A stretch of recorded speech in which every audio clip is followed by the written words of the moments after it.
I love that turkey. I really hope people listening to this actually go to YouTube and watch the video, because the video is so fascinating, because it's beautiful in Florida and you get to see the great permaculture that you've built there. I think it's really cool. Welcome to the Small Steps, Big Wins podcast. I'm dedicated to helping you take control of your life. Together, we'll explore practical tips, expert advice, and inspiring stories to help you overcome obstacles and achieve your goals. Making small changes is possible and can lead to big results. Are you ready? Let's go do this.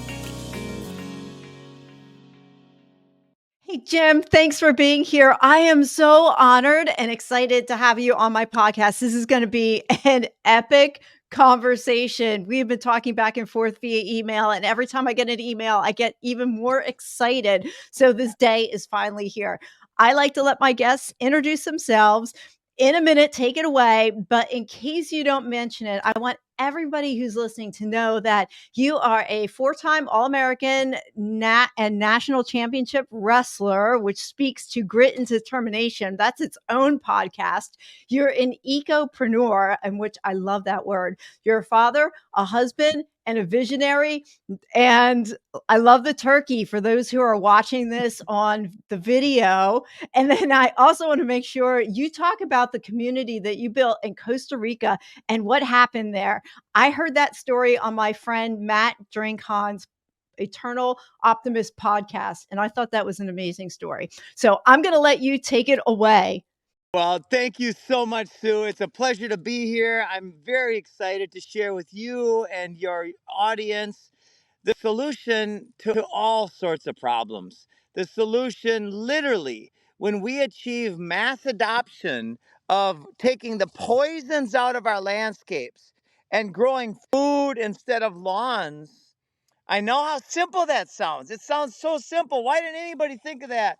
Well, a lot of people have. But when we do that as a culture, a global community, we literally end deforestation and mass extinction. We reverse cancer and diabetes and heart disease trends. We end world hunger and we end tyranny by taking the power back, by becoming self-reliant again. And what most people believe is that it's hard. But I'm here to share with you all that it's infinitely harder not to do this. It's so easy. This landscape around me is far less maintenance than a lawn and provides an exponential amount of food and abundance and joy. I grew up in Minnesota. My mom actually lived off grid. She was a farmer in southern Minnesota, Medelia, Minnesota, not far from Little House on the Prairie. And she grew up, with the Minnesota winters 100% off grid as a farmer. Now, I've since learned that Florida climate is better for me. But my point in saying this is this can be done. Growing all of the food that we need to thrive can be done in every zone, from Arizona to Minnesota to Poland and everywhere in the world. It's a little different strategy as to how we do it, right? In Minnesota, for instance, there's such a huge yield in July, August, September, and October that we need to learn how to can and dehydrate and store food. Where here in Florida, I can walk outside anytime I want and choose from over 200 different types of food growing. So my point is, I grew up in this idea that working with nature and being the steward of the land is just simply a logical, easy, wonderful way to live. So that's kind of what got me kicked off. I then wrote my goals for the first time at 19. And that's when I wrote that I wanted to be a four-time All-American and national champion. I wrote my goals again after traveling into 47 countries and living with the Maasai and living in many different places. I wrote my goals again when I was 29. And I was dead broke at the time, or pretty much. I had $600. And I was living in Africa and different places. And I wrote my goals that I wanted to be, I was broke, so I wanted to make money. So I wrote that I wanted to be a multimillionaire, and I wanted it all to happen in a fairly short amount of time, 3 years. And when I shared my goals with my friends, they laughed at me. And some of them even got angry with me. And they said, Jim, that's not how it works. You're delusional. Well, I had read enough books and I had studied the greats while I was traveling. One of my favorites is Napoleon Hill's Think and Grow Rich. It's a great book. Isn't it? And Yeah, every it's a time I, great book. It's a yeah, great book. and every time I read it, it's so dense with incredible information and insight that it's like reading it new every 5 years or so. So what Napoleon deducted after a lifetime study of these successful entrepreneurs is whatever the mind can conceive and believe it can achieve. That's a powerful deduction. It's a powerful concept.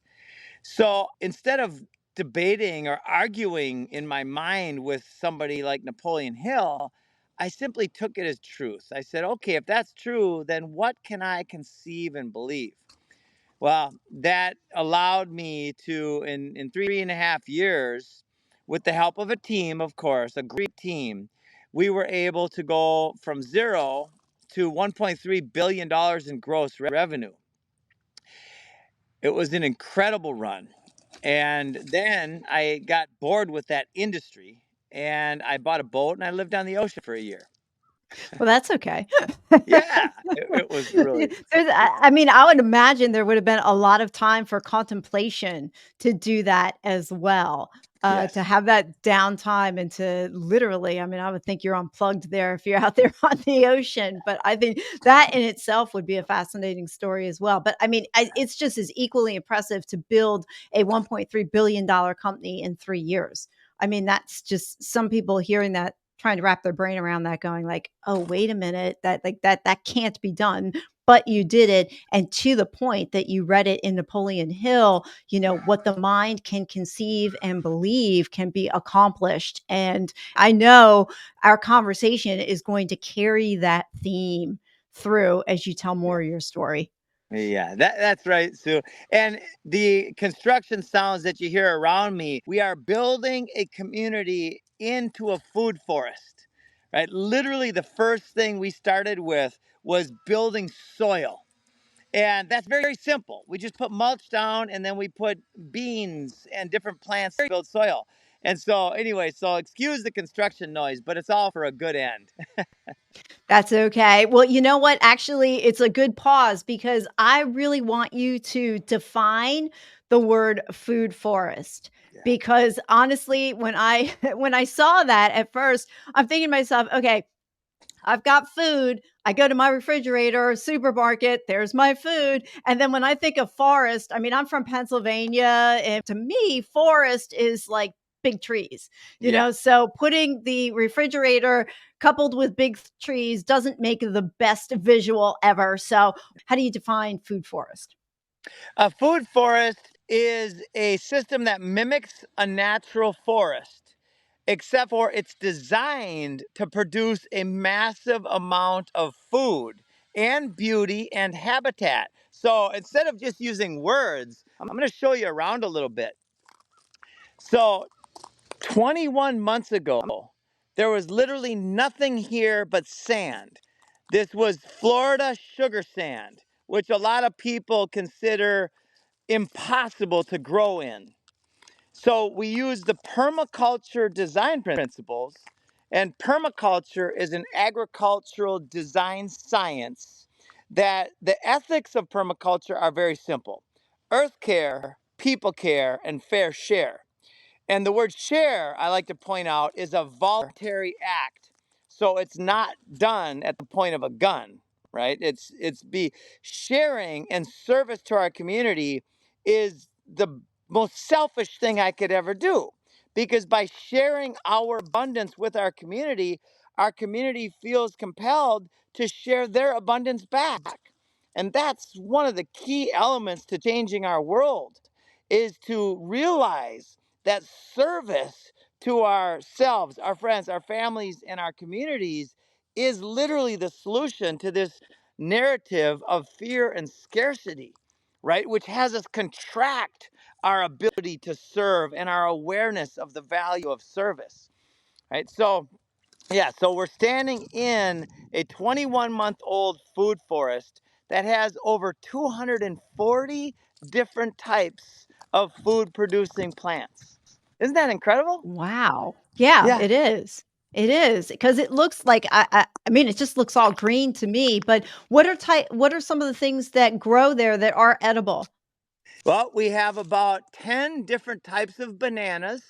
I'm not sure if you can see those in your screen right now. We have turmeric and ginger and avocados and peaches and plums and pears and raspberries and blueberries and blackberries and oranges and tangelos and tangerines and lemons and limes and moringa and cranberry hibiscus and basil and society garlic and mulberries. And a It's turkey, and a turkey. yeah, and look at these friendly turkeys. That's great. We have 7 different species of fish in our fish pond. We have ducks and 3 different types of chickens and 3 different types of cows. And Wow. we integrate the systems. So what we see in what we consider traditional agriculture is all wrong. The way that we are stewarding our land and the agricultural systems that are taught in our colleges and universities around the world for the last 3 generations are the most destructive teaching in the world today. It is based on monoculture agriculture, and it's based on using chemical and often toxic and poisonous inputs. Our system has 0 chemicals, 0 pesticides. Instead, we have diversity. Diversity becomes the foundation of strength within the system. Wow. Okay. So could you give an example? Our current system that we have is dysfunctional. Yes. What would be an example that would drive the point home? That's such an awesome question, Sue. Okay, so one of my favorite examples is in the United States, we have over 47 million acres of lawn, right? The lawn takes more chemicals, more pesticides, more human resources than any other crop, and it does not provide food. So, in place of a lawn, this crop right here is called perennial peanut, right? It's like the earth's living band aid. It's a system that when you put this perennial peanut, which by the way grows just the way you see it here, we have not ever had to mow this crop. It's about 2 inches off the ground and it actually heals the soil. It creates a mesh network of healing nodules that create not only ground cover, but they have beautiful edible yellow flowers, which are also good for the bees and the pollinators. And then it fixes nitrogen in the soil. So if all we did in our world were take the poisons out of our lawns and we put this ground cover in, and then we add some fruit trees and some living salad bars. Like I'll show you a living salad bar now. Like like this right here, this is called longevity spinach. It's no maintenance. And anytime we want to have an incredibly healthy salad, in fact, it's called longevity spinach because it helps us live a long time.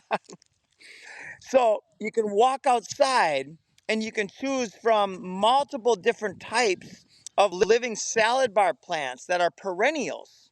Now, a perennial is a crop that you plant once and it keeps producing more and more and more over time, as opposed to an annual that you plant and then you harvest and then you have to replant. Okay. All right. Yeah. That looks good. Yeah. I Uh, have to tell you, Jim, I'm really impressed. And this is hitting home for me a little bit. So years and years ago, I actually lived on an acre and I planted a garden for a couple years in a row. And one of the things I did do was I actually bought bags of garden soil, the big giant bags yeah. at Home Depot, and I Yep. planted lettuce, like 3 different kinds. I think I planted spinach, romaine, butter crunch, something else in there, but they Awesome. grew. Yep. It was cool. I was like, I just put them on pallets. I put holes in the bottom, and it wasn't practical for me to rip up my lawn. Actually, I wouldn't even have thought of that at the time. That was one way that I grew something in, out there in my backyard. There is a sense of satisfaction with growing your own food. Oh, it's So I incredible. mean, yeah, it is. It is. It was really neat that I could go out there and just grab some lettuce when I wanted to, and I didn't have to drive to the grocery store to get it. Have you ever heard of a guy by the name of Brian Johnson? Wow, So it does sound really familiar.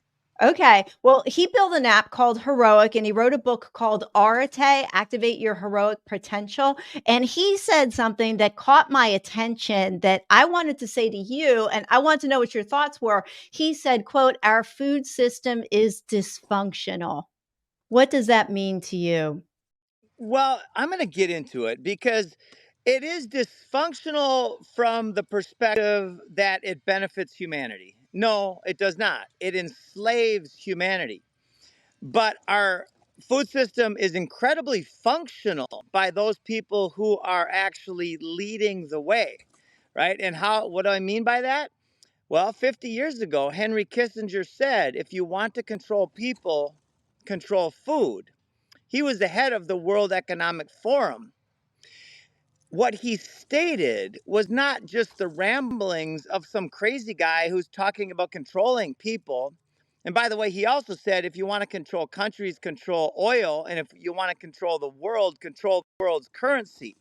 This man speaking about controlling people and countries and the world was the leader of the entity that was strategizing to do exactly that. And in permaculture, we like to turn the problem into the solution. The problem, the fundamental system of humanity's enslavement is control of two things: the narrative, the mind, which is fear and scarcity. Our system here demonstrates that fear and scarcity are an illusion. They're not logical or real in a system that stewards the earth. And the second piece is the food system. So, from the metaphysical, fear is the control mechanism, and from the physical, food is the control mechanism because it's our toxic food that leads to our dis-ease of the gut, of the mind, and of our land, right? So the narrative of overpopulation, for instance, when we simply use our land wisely, we could feed 20 billion people just off of the U.S. agriculture by land. It's just not done that way because that's the function of the current system, is to control people. I also like to show you this real quick. Can you see that on your screen right there? It looks like a little red ladybug. It's a ladybug. Now, people ask us all the time, what about insects? What? All the what abouts are solved in the permaculture ethics and design principles. So we actually let ladybugs go. We let praying mantises go here. We have no bug problem. We have no infestation problems at all. Instead, we invite the diversity of all life. And then what happens is nature balances itself out. In fact, Bill Mollison said, this is one of my favorite concepts: you don't have a snail problem, you have a duck deficiency. I love it. For Yeah. those who don't know, it's the ducks who eat the snails, correct? Yes. So you need to balance everything out. It's like, you've got the eagles that eat the small, rodents. That's the food chain, isn't it? Yep. So I'm going to play, I don't want to, but I'm going to play devil's advocate for a minute. Yes. Somebody listening to this saying to themselves, "Okay, Jim, this is all great. Yep, you're growing this stuff. That's great. But I still have to eat, a balanced diet. What does that mean to you? What does that practically look like?" I'm looking out over my computer and I have a lawn out there and there's only grass there. And I'm looking at that going, like, I can do something with that. What am I going to do? And can you plant enough so that I don't have to go to the grocery store? I'll start with the kind of the inference that you might not have enough space to grow all your food. And that's totally true. If you have 5 square foot in the corner of a closet, you can grab an LED light from Home Depot and you can get 5-gallon buckets, and you could put sweet potatoes in 5-gallon buckets. And within a year, you could have 100 pounds of sweet potatoes growing in a closet. So my point with that is garden what you've got, use the space that you have wisely. Now I'll go next level here. This circle, you see this white rock shell circle here? So it's about 20 feet in diameter. On that little circle, right, that 20-foot diameter circle, you could have 3 primary food producing trees. You could have different types of nuts and different types of apples and peaches, plums, avocados, whatever suits your agricultural zone. And that's very important, right? Avocados don't grow in Minnesota. Apples don't grow well here in Florida. Right? So you pick the thousands of different types and different species of food producing plants that grow well in your zone. So back to this area, we could have 3 primary fruit trees. We could have 3 understory fruit trees. We could have 5 or 6 shrubs, raspberries, blueberries, blackberries, and all that.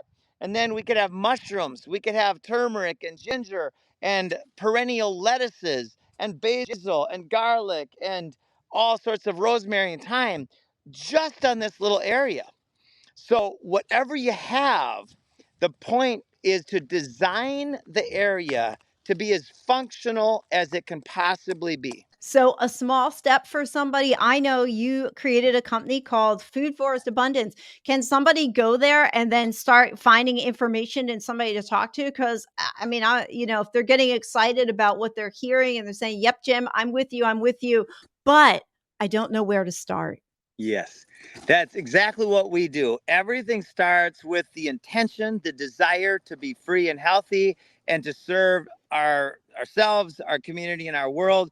And then from that point, we go into the design process. So if anybody would like to go to foodforestabundance.com, and it can start with a free 30-minute strategy session where one of our professional permaculture designers will chat with you about what your goals and your vision are, about your space and your intentions. And then from there, you can either DIY it, right? You can go on YouTube and you can start the whole process of designing your own space, which takes some time because there's a lot of integral pollination. There's a lot of components to the permaculture process. If you want to speed up time, then one of our designers would love to design your space, which is a very detailed process showing exactly what guilds to put in different places in your yard, right? And a guild is a community of plants that support each other. Right. So again, one of our primary things with permaculture is a very low maintenance system. Right. We could walk away for 30 years from this system. We could just walk away. And barring a climactic event or poisons coming in and destroying the system, this system will not only be an epic jungle of food, but this system will span for hundreds of miles because the wind and the rain and the birds and the animals will come into the system. They'll eat the food and then they'll go over here and plant another seed. Yeah, people don't realize that happens with the little rodents and the birds Yeah, that come in and, hey, they gotta go too, and they fly off, and that's how that plant wound up in somebody else's yard because yeah, they didn't plant it there, but it got there by some bird or rodent. I think that's awesome. it's And you amazing. know what? Talk about the community that you built in Costa Rica because that was very functioning and very successful. Yeah. Yeah, it was such I learned what I needed to learn to have the awareness that I have now. And so what happened, w- it was 2007 and I had my first 2 daughters. I now have 4 beautiful daughters. And that changed my life more than anything, because now I started looking at the world from a different lens. I started asking the question, what's the world of my kids and grandkids going to be like? And at the same time, I learned permaculture, and I learned that the world is being destroyed, that we are mining our resources and destroying our atmosphere, our soil, and our water systems in a way that's radically unsustainable. And so I went into a period of scarcity. I got scared, not for me so much, but for the sake of my daughters and grandkids and great grandkids. I went into this period of, oh no, what are we going to do? And it took me a couple of years to figure out that everything I had learned from Napoleon Hill and David Hawkins and all these great teachers throughout my life, that it was my job, my duty to put all of those things together to the best of my ability to share this solution with the world. Right. So the first thing I did is we created communities in Nicaragua and then Costa Rica to demonstrate the integration of permaculture techniques and processes and design into a community. Right. So the first thing we did was we bought out a fruit tree nursery, and we bought all the plants and we planted them all over the community. And people started getting very excited, and they started coming in and they started saying, I want to be part of this, right? It was such a beautiful time. It was 2010 when we started.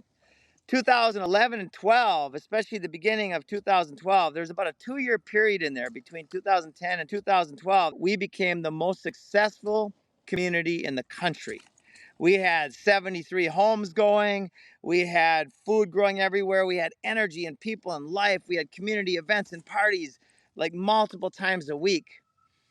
And then 2012 comes, and two things happened.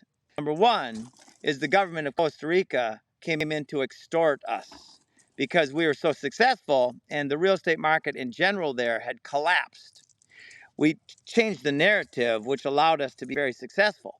Well, they came in and said, pay us 20 grand under the table, or we're going to shut you down, citing environmental infractions. Well, we did not pay the extortion payment, and they shut us down. And they wrote about us in the local paper, along with 15 other communities that they had extorted. Some of them deserved to be shut down. Most of them probably did not. Well, fortunate for us, we had enough publicity. We were written up in the New York Times and stuff, where some people came in to support us, including the guy who wrote the original document as to where we could develop. He became our primary witness. And what we exposed through the court proceedings was that the attorneys for the entity that was supposed to protect the environment, right? There are two entities, Satena and Menai or Menayet. Well, the Menayet guy was our primary witness, and we beat the chief people at the other entity who were extortionists. So the good news is we won in court. The bad news is, according to a court-appointed actuary, we are owed $28 million, and that's been about 9 years in the making. We have to pay $250,000 to some legal team to even try to get the money, which is good money after bad in Costa Rica with the legal system there. So we learned what we needed to learn. Maybe someday we'll get paid. The other thing that happened while this thing was going on is that the election cycle started. Now, I have, in fact, just a quick side note, I was asked to run for mayor here in Orlando about 6 months ago by two very prominent politicians here who are also awake to what's going on. And after a 48-hour campaign, which was exploding in energy, they said, you cannot run for mayor. Why? Because I've never voted. I don't believe in the system. The system is corrupt through and through, so I've never participated. But anyway, it's That's all right. amazing. There are bigger things for you, Jim. I feel like your talent and your attention needs to be in other places other than politics in that capacity. Yeah. So, yeah, Yes. and you've had the audience of some prominent politicians as well. So you've been planting this seed, no pun intended, in the Yeah. ears of people that it needs to be in, and that it might not have been you might not have been as effective if you were mayor. I don't know. Yeah, no, thank you, Sue. It's perfect. You might be right on that. A lot of people suggested the same, and I felt the conflict. I was excited for the platform because that's what this is about. It's about catalyzing a shift in awareness that leads to mass adoption, a cultural shift that leads to mass adoption of the most logical and wise and convenient thing that we could ever do for ourselves.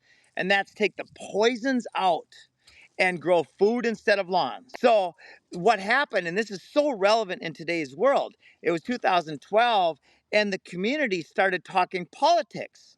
Some of them were staunch CNN watchers, some of them were staunch Fox News watchers, and then all of a sudden there was an eruption of fighting within our community. And it was painful to witness. I was trying to be the mediator in these different fights. And they got so passionate that best friends who had never talked politics, right, are now separated. We had one restaurant, one pool, one community center, and multiple people said, I can never go to the community center because I don't want to see that guy or that gal. It was mind-boggling. So to say we're doing the same now, and this is not by accident, my friends, it's by design. The narrative of divide and conquer is what we are witnessing now. So that's why my mission, our mission at Food Forest Abundance and Galt's Landing is to elevate the conversation above politics back to the fundamental self-reliance narrative that made the United States and the Constitution and any self reliant community great. It's back to not counting on governmente, which actually happens to mean mind control, literally, and back going into empowermente, empowering our minds to be free and healthy and self reliant again.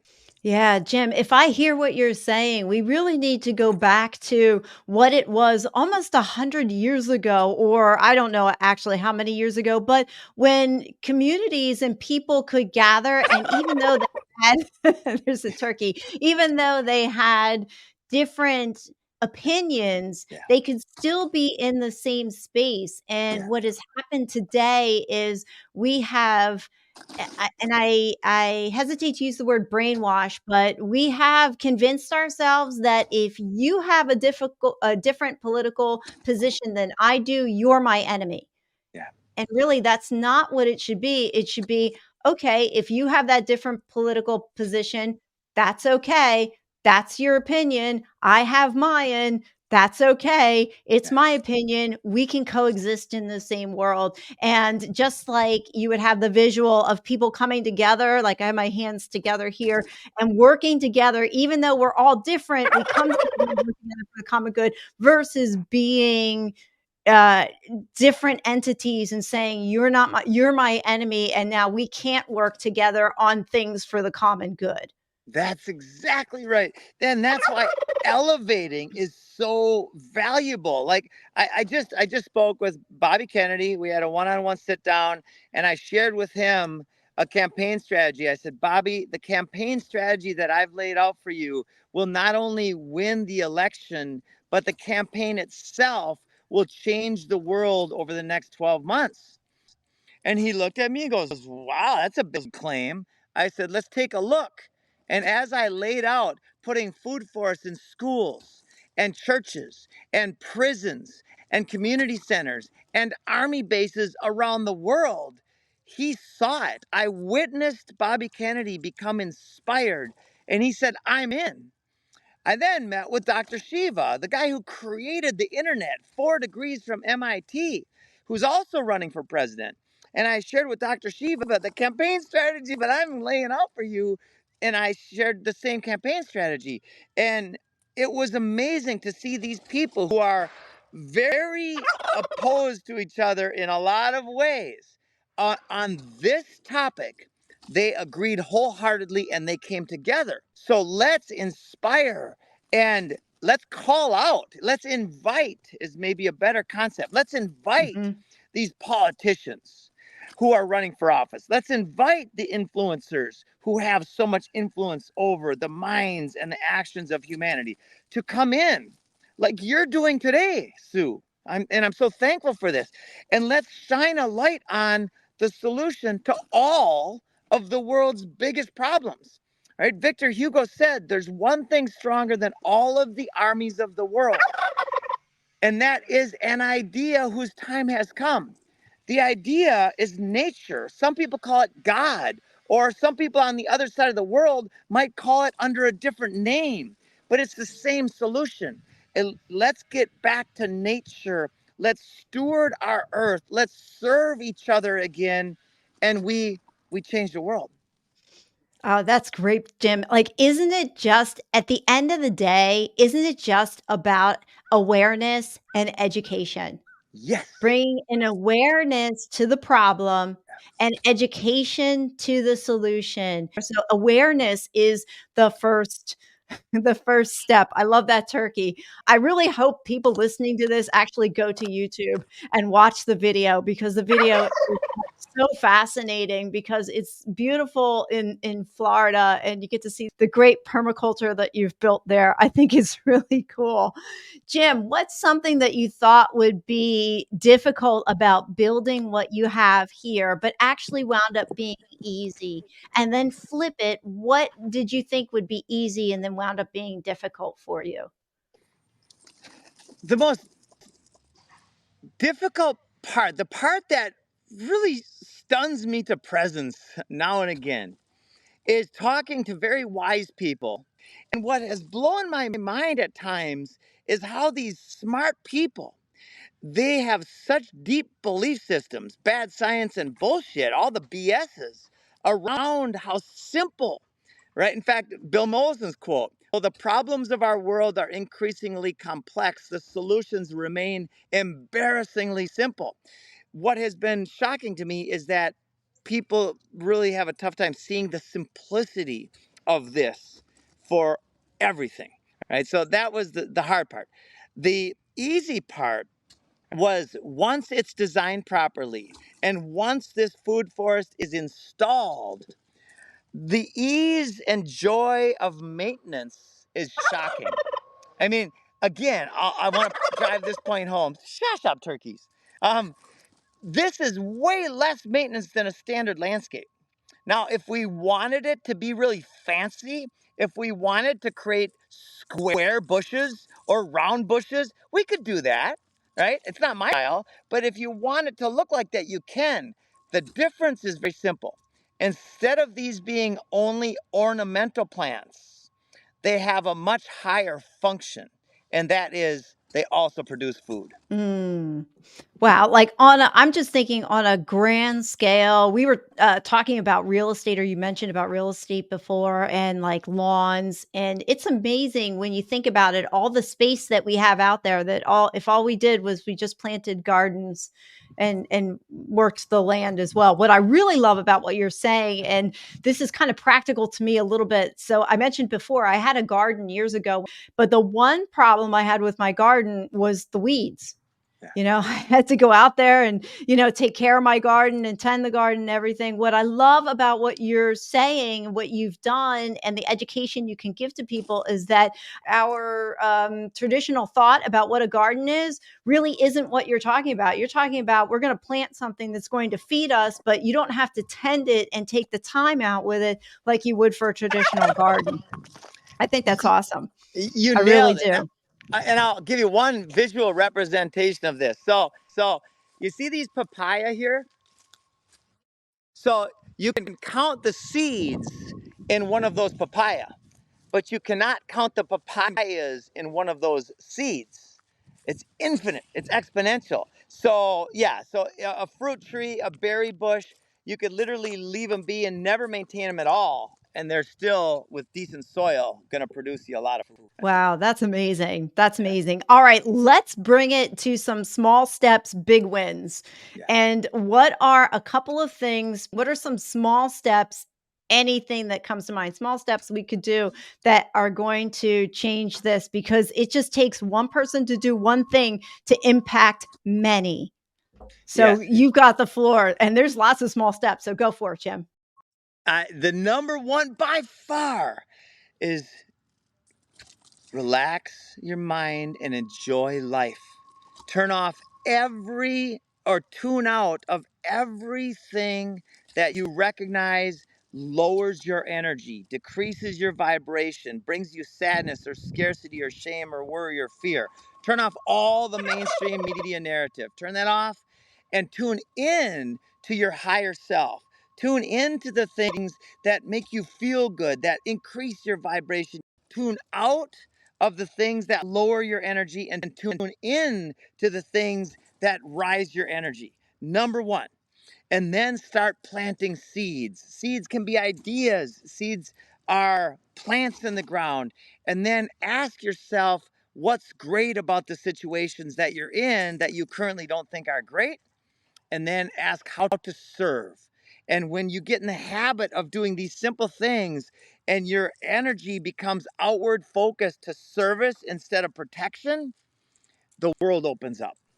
Oh, Jim, that's beautiful. Because when we think of practical application, we think of things that we have to go do right away. But in reality, doesn't it just start with our own mindset? It starts with how we view ourselves. And when we love ourselves deep Yeah. down, then it starts radiating outwards. Is there anything that you do, like a daily practice, meditation, something that's practical that grounds you besides farming and planting?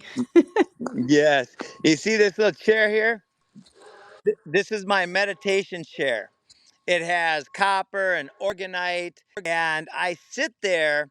I take off my shoes and I ground, and I sit in that chair or wherever I am. I actually meditate constantly. I've meditated, dozens of times during our conversation just by taking a breath and just allowing the mind to be clear. But meditation or silencing the mind and just allowing yourself to be at peace, at rest, mentally and physically, that's the most important thing for me. Is there one book in particular, or a resource Yeah. that if somebody resonates with what you're saying, they could go to and get started? I'll name three real quick. Napoleon Hill's Think and Grow Rich, and Swami Rama, Living with the Himalayan Masters, and David Hawkins' Power versus Force. Those three come to mind, all incredible. Okay. All right. I'm kind of a Michael Singer fan. I read The Surrender Experiment. Yeah. That was probably the single book that changed my perspective that I read last year, and then went into The Untethered Soul and Living Yeah. Untethered.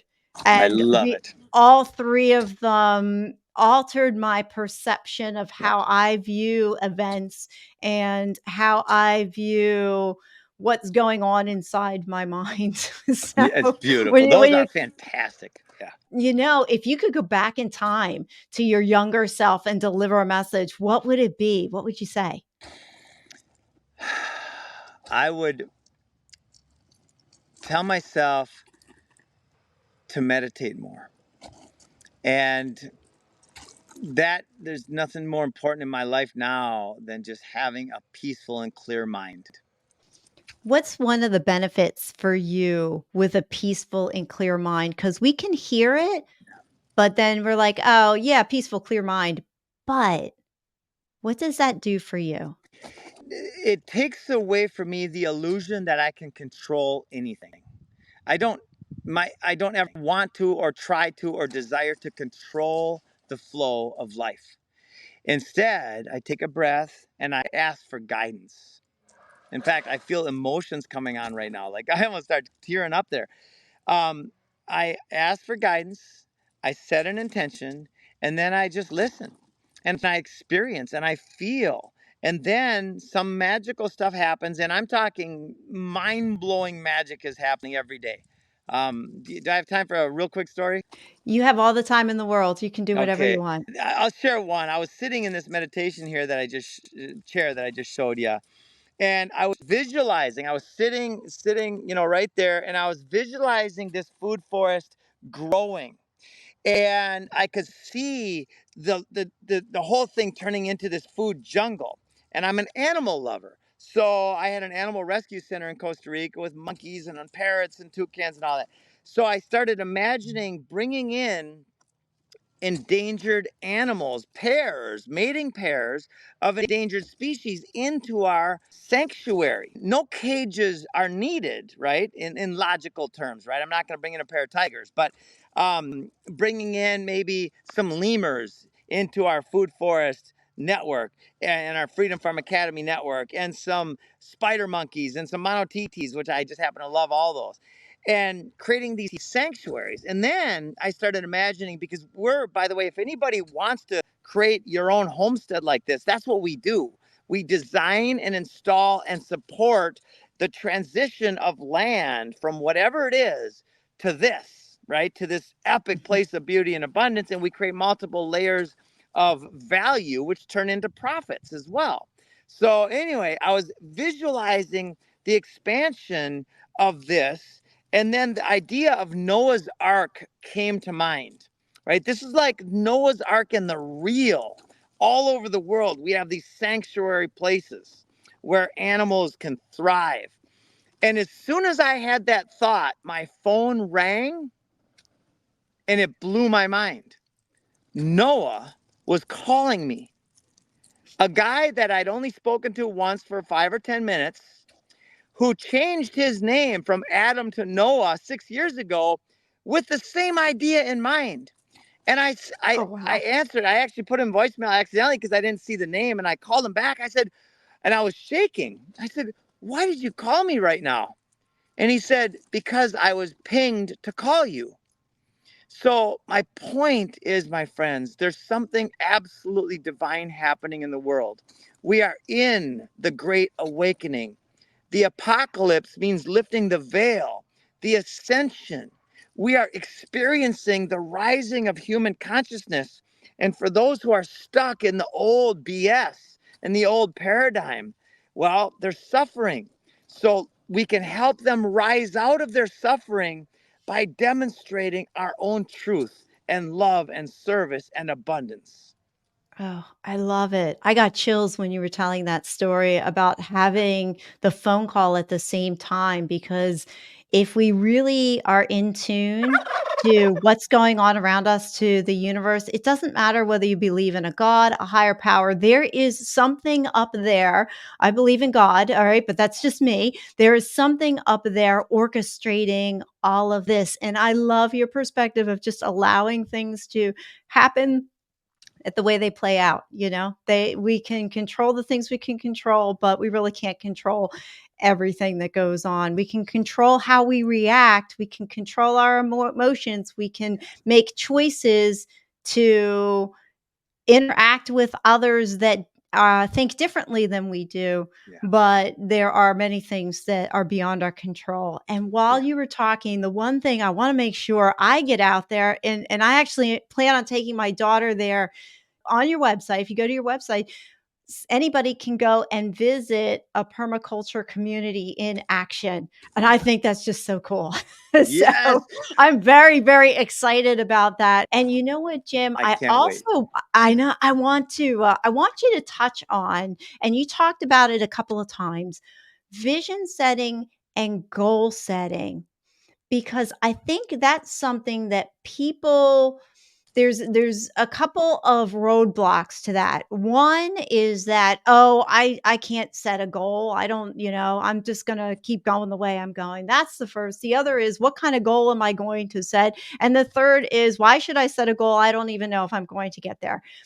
In your experience with goal setting, you said you did it like when you were 19. What does goal setting look like and vision setting look like for Jim Gale? Yeah, I've set goals, really put intention into goal setting 3 times in my life. and Well, and I'm glad you said that, because I know people who do them like every 6 months. yeah, And so I think, I'm glad to hear that, because there's no one size fits all. right, right. And maybe that works for them. Here's how I do goal setting. I start with the end in mind. right? So when I did the wrestling goal setting, I started with the 5-year vision that I was going to be this, all-American national champion. At the time, by the way, I sucked relative to the rest of the room. So when I handed my goals into my coach, he laughed at me and said, these goals are pretty lofty. Then same thing with the money thing. I set it out. So what I have done, and I would, you can all play with this, is create a vision for yourself that is compelling, inspiring, and that's potent, right? That makes you, when you imagine yourself living in the vision that you're creating, that you're motivated to action. And that's the thing, is I created this vision of peace on earth. This vision, starting with our community, Galt's Landing, be a demonstration site for all the things we're talking about. And this is the key. This is not a hypothetical solution to all of the world's biggest problems. It's a demonstratable solution. So I Yeah, set because the you're vision doing out. it. Yeah, it's like, here it is. Yeah, yeah. So create the vision that inspires you and then reverse engineer it. That's been a common theme I've heard from people as I take on interviews over the course of the year, and the most successful people that I have had the privilege of interviewing, they've all pretty much said the same thing. Take your big, hairy, audacious goal, that BHAG, and then reverse engineer it and then take each small step each day. And I love that you talked about the vision and thinking about it. And I would imagine that you couple that with meditation. So when you go into that meditative state and then you start envisioning that, it actually becomes a physical manifestation inside the body, and then it inspires you to continue to action. I love it. I love it. Yeah. Jim, as we wrap up, is there anything that you wish I would have touched on or asked you about that I didn't get a chance to, that you want to finish up with? I would like to invite everybody listening to come visit us at Galt's Landing. We have Airbnbs. We're just getting another 2 houses done. We're on a private 430-acre lake. We've got the only dock on this lake. We've got a mile-long paved runway right next to us, which world leaders are going to be flying in here to learn about freedom. We're going to be doing summits with all these people. But my point is come visit. Right? We have, I think, 25 5-star reviews. We have no other reviews other than 5-star reviews. We have 100% inspiration rate. Nobody has ever left here and said this sucks. So I want to invite you to go to galtslanding.farm. It's GALTS landing.farm and book your stay here with us so I can meet you personally and inspire, to my best of my ability, you to be free as well.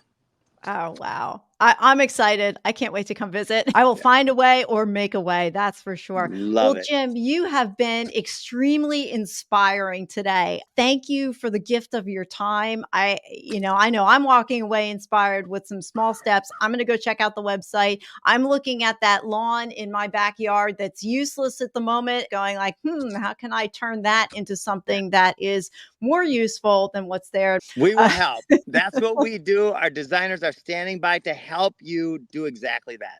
Yeah, and I'm so thankful for that too, because I would imagine people listening are going like, yeah, that's all well and good, Jim, but I don't know how to make that practical. And because we're all about small steps to big wins, you have developed and developed a company that helps us take those small steps to those big wins. So Jim, thank you again.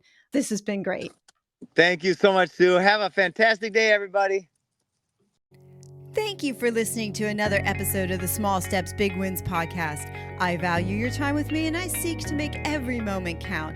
In order to make lasting change in your life, listening is usually not enough. So I want to ask you, what practical steps are you going to put into action today as a result of listening to this podcast? Remember, any step, any action, no matter how small, starts your journey to a big win. And if you're not sure where to get started, check out my website, personalcoachfinder.com, and find someone who can help. Remember, life doesn't get better by chance, it gets better by choice. Take small steps today and make your life awesome, friends.